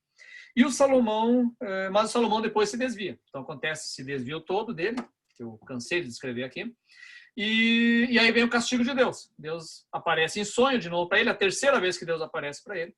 Diz, olha, eu vou tomar o reino, mas não de você. Eu vou tomar do teu filho. Por quê? Porque eu prometi para Davi que iria andar contigo, estar contigo, e que eu iria manter dentro dessa promessa de Davi, que ele teria um reino eterno a partir dele, uma dinastia eterna a partir dele. Então eu prometi isso para Davi, eu estou cumprindo a partir de ti. Então eu vou tirar a maior parte do reino e vou tomar de você. Já em vida de Salomão, apareceu o presidente da CUT, que era o Jeroboão, que era justamente quem? Jeroboão, ele era o chefe das obras dos serviços forçados de Salomão sobre Israel. O cara era lá do norte, de Efraim. E era justamente o cara que comandava esses trabalhos forçados. E ele acabou meio que conspirando contra Salomão, e aí ele teve que picar mula, fugiu para o Egito, porque Salomão queria matar o cara, né? Óbvio. E aí ele foge para o Egito. Depois Salomão morre, ele volta. E aí acontece aquele rolo todo lá, que a gente vê com Roboão, filho de Salomão. Ali vai acontecer o cisma de novo, e a gente muitas vezes lê esse cisma como uma tragédia que acontece em cima de uma unidade anterior. Notem isso que eu acabei explicando para vocês ao longo da aula de ontem e de hoje, que nunca existiu uma grande unidade de Israel. Eles não eram uma unidade, eles eram uma série de clãs, de certa maneira se auxiliando eventualmente em guerras, eventualmente se encontrando em cultos no tabernáculo, quer dizer, se identificavam como descendentes do mesmo Israel e tal, cultuavam, mas tinham desavenças, inclusive, entre eles. A gente viu que, depois da morte de Saul, aconteceu uma ruptura já dessa unidade, com Davi separado. Quando se uniram de novo, essa união foi bem precária, porque continuou sendo Judá e Israel debaixo de uma coroa só. Com Davi, no final do reinado dele, já aconteceu uma rebelião do norte lá, do pessoal lutando contra o pessoal do sul, lá no final da história dele. Com Saul é mantido na força da mão de ferro, essa unidade, porque tem rebeliões internas acontecendo. No final das contas, ele consegue controlar e governa até o final. Mas quando ele morre, estoura o problema. Aí explode de vez. E cai na mão de quem? De Roboão, que é completamente inepto. Completamente. Ele assume o trono, vai. E aí olha o que acontece. Olha que coisa interessante. Onde seria a coroação do rei? Não seria na capital? Sim, seria Jerusalém. Só que onde ele é convocado para ir para discutir a unidade das tribos? Ele é convocado a Siquém. os clãs do norte se reúnem em Siquém. E aí eles convocam o Roboão para lá e dizem, Roboão, vem para cá, porque nós não estamos a fim de te coroar. Não estamos querendo. Porque ele já é o rei, provavelmente, lá de Judá, mas ele precisa da chancela do Reino do Norte. Porque nós estamos falando de 2 coroas aqui. Aí ele vai para o Reino do Norte e o que acontece lá? Fecha o tempo. O que o pessoal pede para ele? Olha, essa política do Salomão não dá mais, né? Esses trabalhos forçados, esse negócio todo aí, nós estamos arrancando o couro, imposto para cima e para baixo, a gente trabalha que nem uns loucos só para construir, para quê? Para a glória de Jerusalém, da tua cidade lá. Cadê a nossa parte? Provavelmente tem dedo do Jeroboão ali no meio também, que voltou. E aí o que o idiota do Roboão faz? Consulta o veredo, né? Os conselheiros do pai dele, e aí provavelmente dizendo, olha, afrouxa que o troço vai pegar. Agora chegou no limite. Então, provavelmente, eles ou diziam para Salomão, e ele não ouvia, ou não tinham coragem de falar isso para Salomão. Um homem tão famoso internacionalmente, não somos nós que vamos dizer como governar. Mas para o guri disseram. E aí ele vai e toma conselho com quem? Com o piazedo que cresce com ele, né? Os puxa-saco. Né? Tem que mostrar agora autoridade, agora tu tem que botar o negócio na mesa, tem que mostrar quem manda. E aí ele vai e faz isso. E aí não tem, né? Não tem volta. As tribos do norte usam aquela expressão típica, né? As suas tendas, Israel. Olha como aquela coisa do nomadismo está presente neles, dos clãs ainda, né? As suas tendas, Israel. Nós não temos nada com a casa de Davi. E aí separa. E aí começa já de cara a guerra entre os dois. Ele volta, monta o exército, só que vem um profeta e diz, não faz isso. Não faz isso porque isso veio de Deus. É Deus que está rachando vocês aqui. E dali em diante nós temos, então, a divisão de Israel no norte. Né? Esse reino se separa de vez e Judá no sul. Né? Como é que fica a tradição? Né? Em termos simbólicos, né? Eles é dito 10 no norte e 2 no sul. Né? Essa é a simbologia da coisa. Por quê? Porque é Judá, né, a tribo principal ali, e também Benjamim. Por que Benjamim? Porque Jerusalém está em cima de Benjamim. Né? Então a capital está lá. Então essas 2 tribos simbolicamente. Né? Mas na prática tem mais. Tem Simeão, por exemplo, que já estava misturado a Judá. Tem levitas, muitos. E da turma do norte tem um pessoal que não está afim. Por quê? E aí eu vou dar uma explicada agora, antes da gente dar uma perguntada. Né? Por causa do Jeroboão, que acaba sendo aclamado como rei lá em Israel, no norte. Então eles colocam Jeroboão como rei no norte, separado dele, porque afinal ele já era o presidente da corte, e a gente sabe que líderes e trabalhadores costumam ascender aos tronos por aí. Então ele acaba se tornando então Jeroboão, rei do norte, e Roboão no sul, separados esses reinos aqui. Lá vai acontecer uma coisa muito peculiar. Antes disso, quero perguntar para vocês, tudo bem até aí? Alguém quer perguntar alguma coisa, colocar algo?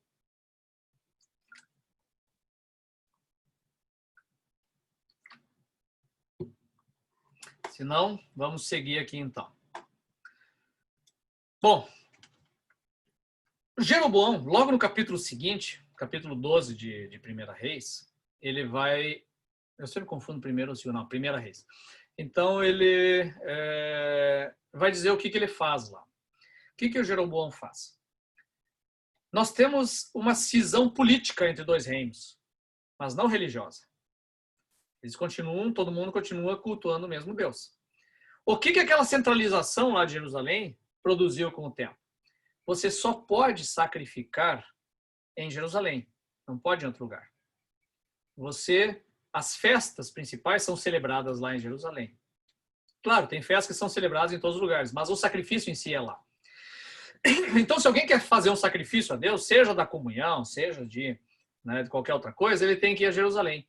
E aí o Jeroboão pensa no seguinte, o texto bíblico fala isso claramente, né? Ele pensa, tá, mas agora sim vai acontecer o seguinte, o meu povo todo vai começar a peregrinar a Jerusalém para cultuar a Deus. E eventualmente nós vamos ter a festa da Páscoa, por exemplo, que nós vamos celebrar a libertação do Egito. O que eu faço? Quando tiver a Páscoa, eu vou junto com o meu povo lá para Jerusalém. E aí vai estar bem bonitaço. No templo de Jerusalém, Jeroboão, o povo todo, fazendo o sacrifício e celebrando a Páscoa. E aí ele pensa, né? Quanto tempo vai levar para o meu povo começar a pensar assim, ó, Mas, vem cá, nós não somos o mesmo povo, por que a gente está separado em povos diferentes? Por que a gente está com uma administração diferente? E aí ele pensou o seguinte, quem é que vai sobrar? Roboão ou ele? Aí vai sobrar ele, né? Roboão já vem de uma dinastia da terceira geração, ele é novo no pedaço, vou sobrar eu. Então, qual é a decisão política dele? Eu tenho que mudar esse culto. Eu tenho que dar uma mudada nessa situação aí. Jerusalém não pode ser o centro religioso do meu governo. Eu preciso de outro centro. Então, e aí alguns confundem as bolas aqui, porque o texto bíblico chama o que ele faz de pecado de Jeroboão. E o pessoal confunde isso com a idolatria clássica, que é adorar outros deuses. Ele não faz isso. O Jeroboão não faz isso. Por isso que é chamado especificamente um pecado dele. Tá? Ele pega e decide cultuar o mesmo Deus, ele continua cultuando a Yahweh, mas ele busca na tradição pregressa do próprio Israel as bases para a nova religião dele. Ou seja, ele institui uma imagem para esse Deus, e essa, gente, a gente sabe pelo próprio texto bíblico e pelas referências arqueológicas que no frigir dos ovos, no meio do povo, na massa do populacho, né, se cultuava a Yahvé em casa usando uma estátua. E essa estátua era de um bezerro. Esse elemento é o que mais aparece na arqueologia de Israel. Eu nunca tive lá, mas diz que é virado nisso lá no Museu de Israel, desse período aí. Porque o pessoal cultuava em casa a Deus, o próprio Deus Yahvé, por meio de um bezerro. É um pedestal, era uma imagem de Yahvé. Porque também era uma imagem de Baal. E aí se confunde tudo, vira uma bagunça. E a gente percebe essa história de bezerro sendo adorado já desde Arão, né? Não caiu do céu aquele negócio do Arão lá de inventar agora um bezerro. Porque o bezerro ele é um elemento já da religião cananeia e também da religião egípcia, como um pedestal da divindade. Não é o Deus, mas é um local onde a divindade vem e pousa, onde ela se manifesta. Então ele acaba sendo uma imagem representativa de Deus para o culto. Eles usavam isso muito em casa. Então ele pega isso aí. Tem um outro detalhe assim, e aí o que ele faz? Ele cria, ao invés de vocês usarem no culto aqueles querubins que tem lá em Jerusalém, vamos usar o bezerro, que a gente tem já familiarizado, tá aí. E aí ele estipula, ao invés de Jerusalém, 2 locais de culto, mas olha a esperteza dele. Ele não tem uma capital ainda, né? Ele tem que constituir uma capital. E a princípio ele vai para Siquém, ele fica em Siquém, depois ele se muda, vai para Jezreel. Mas aí o que ele faz? Ele bota o centro de culto em Betel e Dan. Não é escolhido à toa. O que é Betel? Betel, ela é o local de culto em que o pessoal ia lá sacrificar, ia lá ver onde Jacó teve um sonho que viu uma escada subindo ao céu. É um local sagrado do povo. E lá ele constrói um templo e um culto com uma imagem de Yahvé, que é o bezerro. E outro ele põe em Dan. Dan já existia um local de culto desde o tempo dos juízes. Por quê? Lá aqueles últimos 5 capítulos de juízes que eu falei, o que ele menciona? Outro levita, de novo um levita, que são os caras que dominam a lei, né? Que dominam a Torá. Ele domina entre aspas, né? Ele tinha constituído em casa um culto separado do tabernáculo com uma imagem de Yahvé. A gente não sabe que imagem era essa, mas ele fez uma imagem de prata de Yahvé. Não sabe o que é. Muitos acham que era o tal do bezerro, e eu tendo a concordar com isso. E ele pega essa imagem, uma hora vem um outro, e a tribo de Dan está se mudando para o norte, e aí encontra esse levita e convida ele, quem sabe vai conosco, vamos fundar um sacerdócio novo lá no norte. Lembra que a tribo de Dan estava fugindo dos filisteus, foi para o norte? Pois é, levaram esse levita junto. E lá eles fundaram um culto. A arqueologia tem hoje lá um baita de um templo que existia em Dan, onde aconteciam sacrifícios a Deus e tal, inclusive com o altar de chifres descrito lá de reis, igual ao de Jerusalém. Tinha lá no norte. Então ele estabelece um local que já tinha cultos, não era novidade. Então ele estabelece em cima de um culto que já existia, mas um culto de Yahvé, mas todo sincretizado com outras tradições que existiam lá. Né? E não a tradição do Levítico e do Deuteronômio, que era o de Jerusalém. Então ele estipula esse culto lá para substituir aquele lá. E, inclusive, aí o que acontece? A turma dos levitas que viviam com ele protesta. Não pode um troço desse, que absurdo. E aí o que ele faz? Bom, eu não posso usar esses levitas, né? O que eu vou fazer? Faz um concurso público interno em Israel e elege novos sacerdotes para quem foi lá e pagou, bancou o negócio, se tornou sacerdote e entrou por estrutura sacerdotal nova que ele criou. E ele praticamente se torna, provavelmente, aí, né, o chefe dessa nova igreja, mais ou menos que nem o Henrique VIII fez lá na Inglaterra. Então o que acontece aqui com o Jeroboão? Ele cria um novo culto do mesmo Deus. Esse é o tal do pecado de Jeroboão. Ele não cai numa idolatria de trocar de Deus. Ele não é louco, não faz isso. Ele troca todo o culto, todo o sistema de culto. E mais do que isso, eu acho que aí está a gravidade do que ele faz. Ele mexeu nesse culto, mexeu em toda a fé desse povo lá, por motivos políticos, para se dar bem e para solidificar o seu reino. Esse é o grande pecado de Jeroboão. Ele usa, ou seja, ele descumpriu não o primeiro mandamento, que é não adorar outros deuses. Ele descumpriu o segundo e o terceiro, que é fazer imagem de Deus, uma imagem não autorizada. E, terceiro lugar, usar o nome de Deus que não para a sua glória. Ele usou o nome de Deus para os seus propósitos políticos. Esse é o pecado de Jeroboão. Mais tarde, a Bíblia vai se referir sempre aos reis de Israel do Norte como se mantendo no pecado de Jeroboão. Ou seja, continuam usando aquela estrutura de culto para os seus fins políticos. Eles nunca voltam para o culto de Jerusalém. Só que um único rei do sul, que é o Acás, ele incorre também no que seria um pecado de Jeroboão. O dia em que ele altera o altar de sacrifício de Jerusalém e faz uma cópia de um altar lá que ele viu em Damasco, na Síria, para agradar os assírios. Então ele faz isso, ele muda o culto de Jerusalém também. O de Jerusalém não escapou. Os reis do sul também mudaram as ganhas lá dentro. Mudaram tudo. Então isso a gente vê aí depois do intervalo. No fim eu estou me delongando bastante aqui nessa parte do reino, né? Mas ela é importante para a gente entender esse processo futuro aí. Então nós temos essa cisão a partir de agora desses dois reinos aqui, de Israel e no norte, e de Judá no sul, né, a partir de Jeroboão, com essa cisma também religioso a partir daqui. Tá? Tudo bem até aí? Alguma pergunta, alguma questão?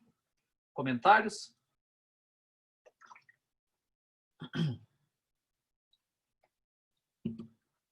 Ok, senão vamos seguir então. Bom, eu não vou detalhar essa história toda dos reinos divididos, né, porque ela não é bem complexa e é uma história que é um quadro de horrores. Não? É um quadro de horrores. A gente tem, até eu vou pegar aqui na apostila, deixa eu mostrar aqui. Aliás, eu esqueci de mostrar mapinhas, né, e ilustraçõezinhas. Vamos mostrar aqui algumas coisas. Então, deixa eu ver aqui. Aqui o templo. Alguns comentários aqui são interessantes para a gente ver sobre o templo também de Salomão e essa estrutura. E depois do intervalo a gente fala um pouco sobre norte e sul. E aí eu falo sobre o exílio, o retorno e tal. Tem coisa aí, tia. Vamos lá. Deixa eu compartilhar. Então, este aqui é uma ilustração também do meu atlas do Templo de Salomão. Aquelas colunas na frente ali, né, que são colunas que não são de sustentação, elas são de enfeite. Toda a estrutura do Templo de Salomão ela é tipicamente Ciro-Fenícia. Ela é tipicamente de Ciro e da Fenícia. Alguém vai dizer assim, mas ele não segue o mesmo modelo tabernáculo? Em partes. Né? Porque essa coisa de ter um santuário e um santo dos santos com o local da divindade, ele é comum nos cultos antigos. E aqui tem um detalhe que é um pórtico de entrada.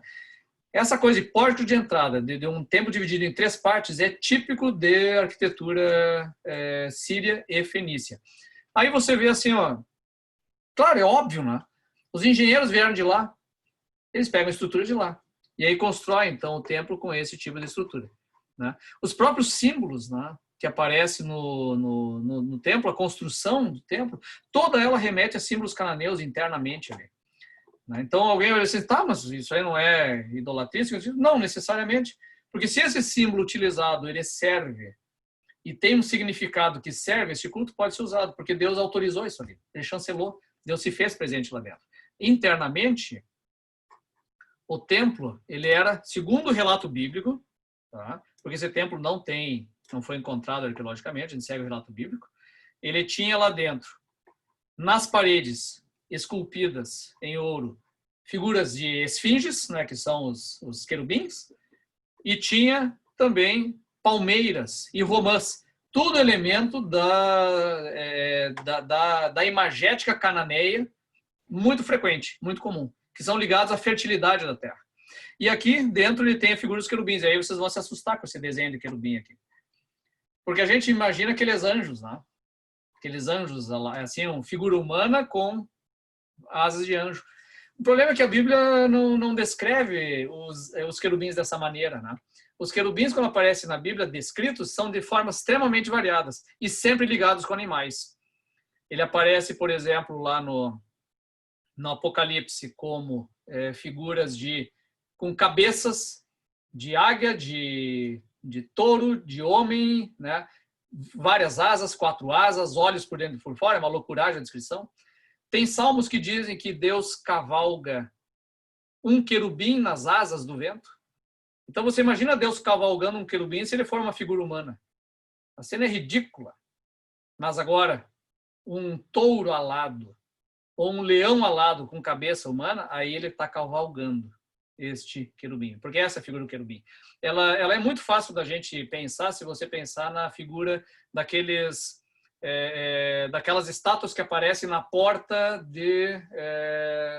dos palácios assírios, né, que são aquelas figuras imensas, né, colossais, que são touros com cabeça de homem e asas de águia. Isso é o querubim. Isso é o que a antiguidade chama de querubim. E é isso que ele tinha lá no templo dele. Tá? Que é essa figura, são essas figuras aqui. Eu sei que isso parece bem pagão, mas é isso. É isso que tinha lá. Deixa eu ver o que eu tenho. Tá, aqui acho que deu essa parte. Essa parte aqui, deixa eu ver. Aqui. E aqui, então, o cisma hebraico, né? Quando acontece a divisão. Em termos de espaço territorial, não é muito diferente. O grande diferença é o seguinte, né?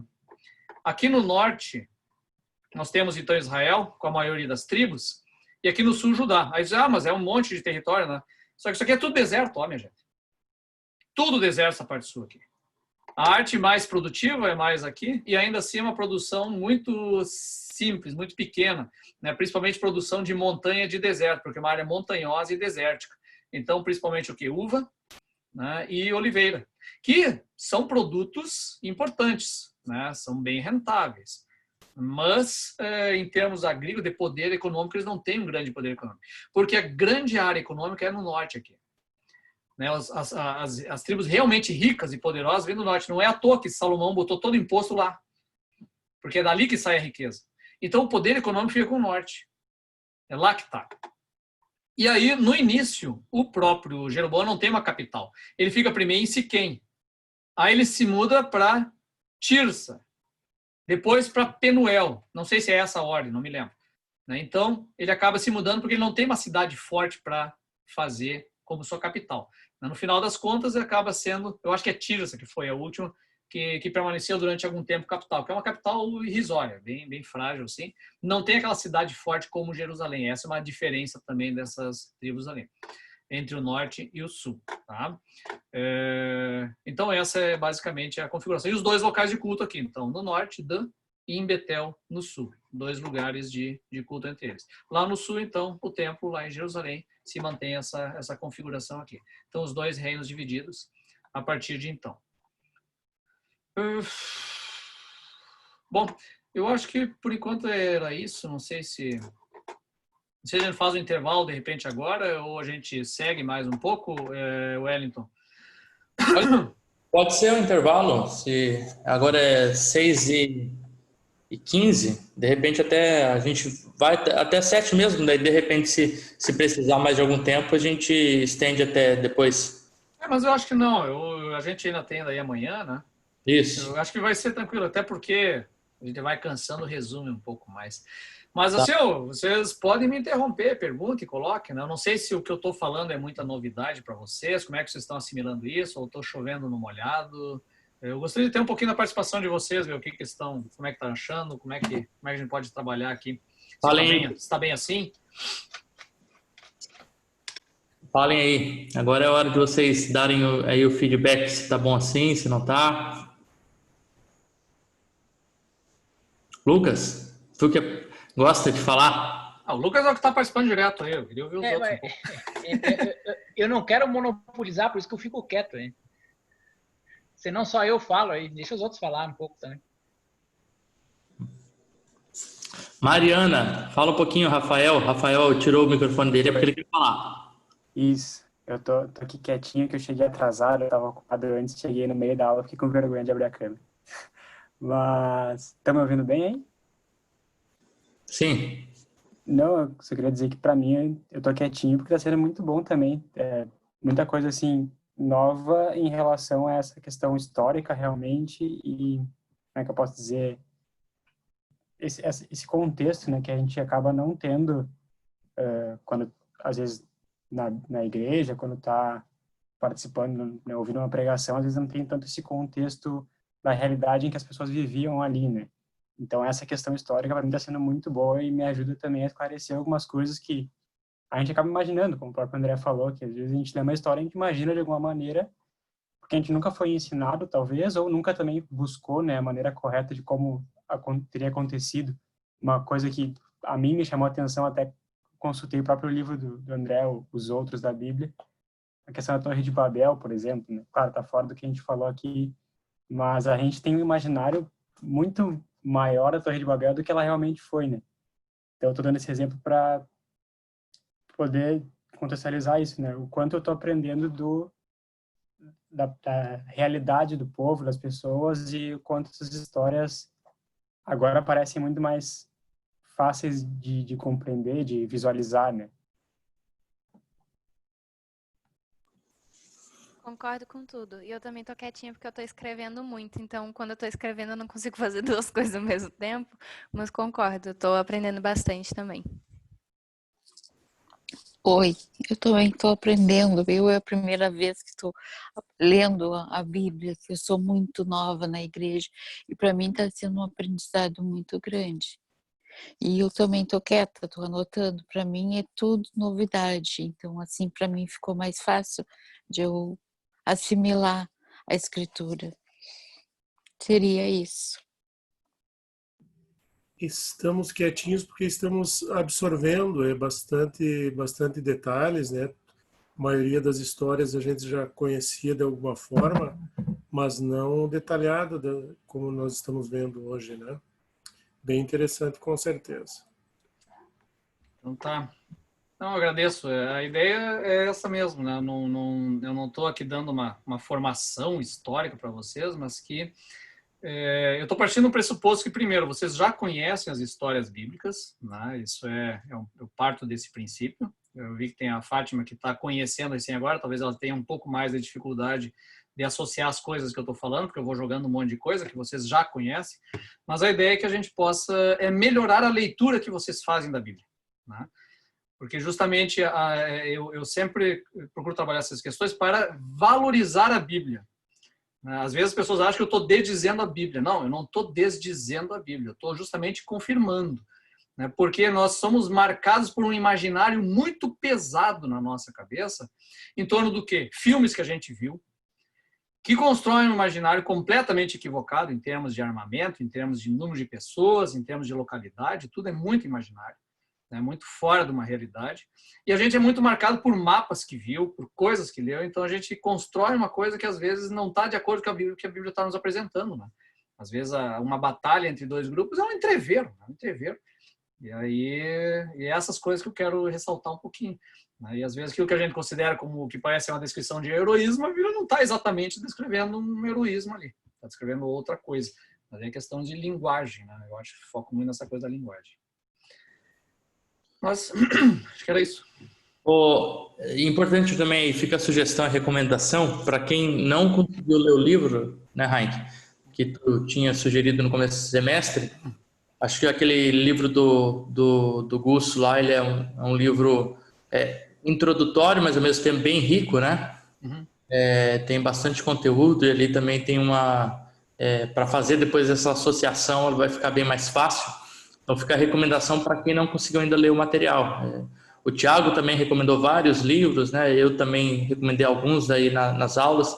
Seria bastante leitura, mas se às vezes pegar um material de cada disciplina, alguma coisa que chama atenção dentro do livro ali, às vezes, tá pegando o livro lá do Gusso e não consegue ler inteiro, mas tem um capítulo ali, alguma coisa que chama atenção e tu tá pesquisando e coisa do tipo, eu acho que isso tudo agrega depois ao conhecimento. Então, fica a recomendação aí para vocês, agora vão ter a pausa, depois ele ficar um mês e pouquinho sem aula, de pegar um livro aí para ler, para debruçar aquilo que chamou a atenção aí no semestre, né? Seja de qual for a disciplina. Ok. Vamos lá então, intervalinho até às 7 horas, é isso, né? Terminamos às 7. Daí essa não foi transmitida ao vivo. Na próxima eu já transmito, mas foi gravada. Então eu pego a gravação e coloco no YouTube depois.